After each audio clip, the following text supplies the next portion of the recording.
If you knew your entire life from beginning to end, would you have the courage to change anything? Memories. A baby. A child. A young girl and a girl lying in a hospital bed. These are the things she can remember. Dr. Louise Banks is teaching a class when suddenly sirens go off. The news says 12 objects have arrived in different parts of the world. 2 days later, Colonel Weber shows up at Dr. Banks' place. He tells her they haven't been able to solve this, haven't made any progress at all. He pulls out a recording device and plays what went down during first contact. Questions like, "Where are you from? Do you understand our language?" He asks if she can translate the responses. Dr. Banks tells him she can't do it from an audio file. She needs to be there in person. Colonel Weber turns to leave, saying that's not possible. Night falls, and as Dr. Banks is lying in bed, a helicopter approaches her house. They take Dr. Banks to the objects. There's another scientist with her.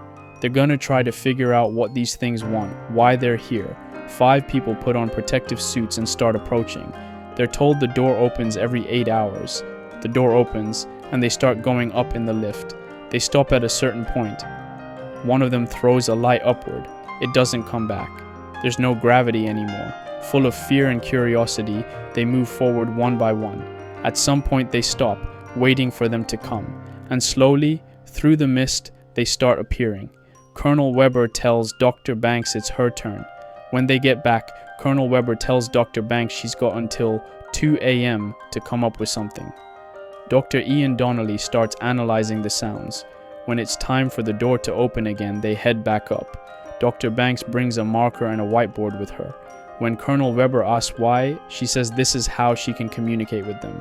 When the aliens arrive, she writes "human" on the board. She gestures to herself, "I'm human." The aliens start drawing shapes along with their sounds.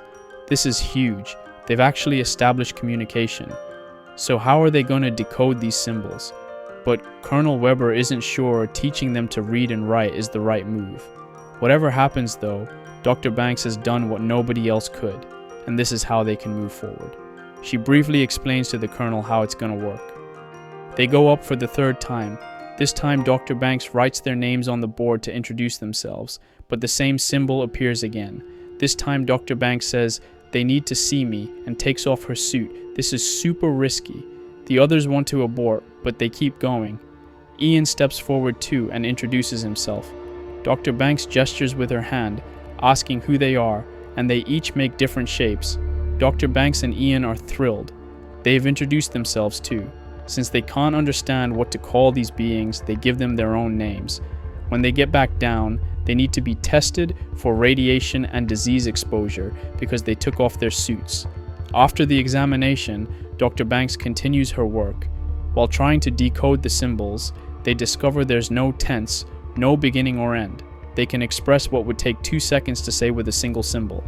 Fully decoding this language though, that's going to take more than a month. Dr. Banks starts having strange dreams. Heptapods, a girl, and what seem like memories. She says she needs to sleep, but she can't. Ian asks if maybe she's dreaming in their language. Just as she's drifting off, Colonel Weber shows up. "Do you speak Chinese?" he asks, and takes her to the base to translate an incoming message. The message doesn't make sense. Colonel Weber thinks China's about to start something. He tells Dr. Banks it's time to ask the big question. They go back up. Using the pieces they've decoded from the tablet, they ask, "What is your purpose?" They answer, "Offer weapon." When they get back down, she tells the Colonel this can't be definite. They need more time. The response is interpreted as war. Dr. Banks says they could be allies. Meanwhile, other countries have cut off communication and gone into war mode. When Colonel Weber says she needs to leave now, Dr. Banks says, "I'll meet with them again and figure this out." But she's denied permission. The phrase "offer weapon" is ambiguous and could mean so many different things. But what were they really trying to say? They've started preparing to leave. Dr. Banks and Dr. Ian run to the object, trying to get one last meeting. Security won't let them through, but they push past and go up anyway. They ask the question again. "Offer weapon," it says. The answer comes back as "weapon technology." "Offer technology," Dr. Banks says. In response, it approaches the glass and tells her to write. They don't understand. The heptapod hits the glass several times. It keeps doing this until they get it. She puts her hand on the glass. The heptapod does the same, and Dr. Banks's eyes close as she starts seeing visions of a girl. All kinds of complex symbols appear on the glass. At that moment, the soldiers outside start firing warning shots. The heptapod gets angry, cuts the connection, and slams the glass hard in rage. Colonel Weber has placed a retaliatory bomb on the timer nearby. Gravity suddenly increases, they start falling down. Just as the door closes, the bomb goes off. They're suspended in midair. Who is this girl she keeps seeing? And why does she keep seeing her? When Dr. Banks opens her eyes, she's at the base. She's had a minor shock. The others are trying to decode the symbols they saw. China, meanwhile, is preparing for war. Colonel Weber tells Dr. Banks their work here is done and they're leaving. Dr. Banks says this is a bad move. They shouldn't leave until they do. Right then a tremor hits and everyone rushes outside. The object has now risen up. It's impossible to reach. Dr. Banks keeps saying the heptapods aren't leaving, they've settled here. Other countries, though, are now ready for war. The scientists are working to decode the symbols. Dr. Banks keeps having these flashes. The girl, their conversations.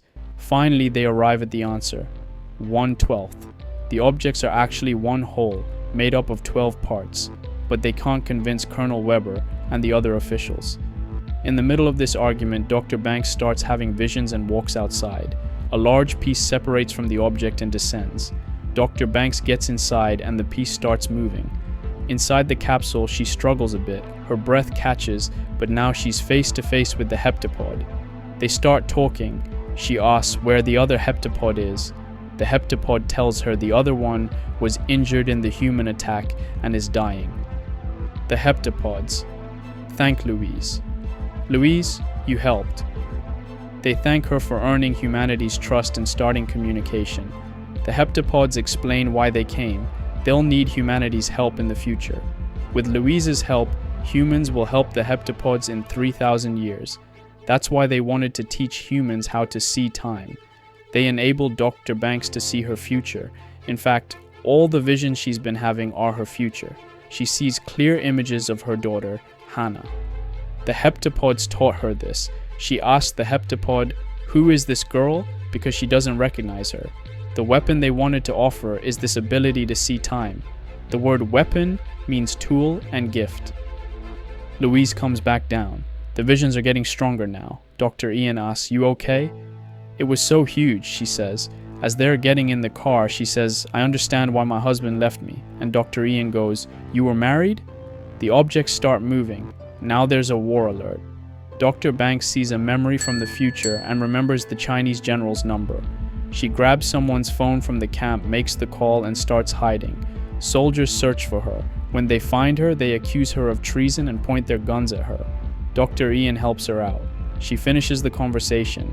China has now backed down from war. So what did Dr. Banks say to the general that changed his mind?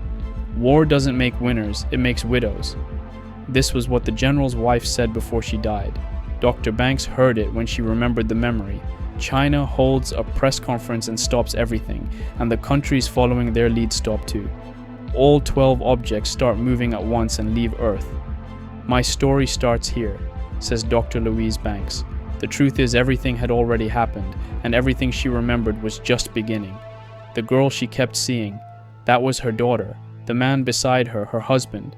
She was going to marry him even though she knew they'd get divorced. She was going to have a child even though she knew her daughter would die. She asked her future husband, Dr. Ian, "If you could see your whole life from start to finish, would you have the courage to change anything?"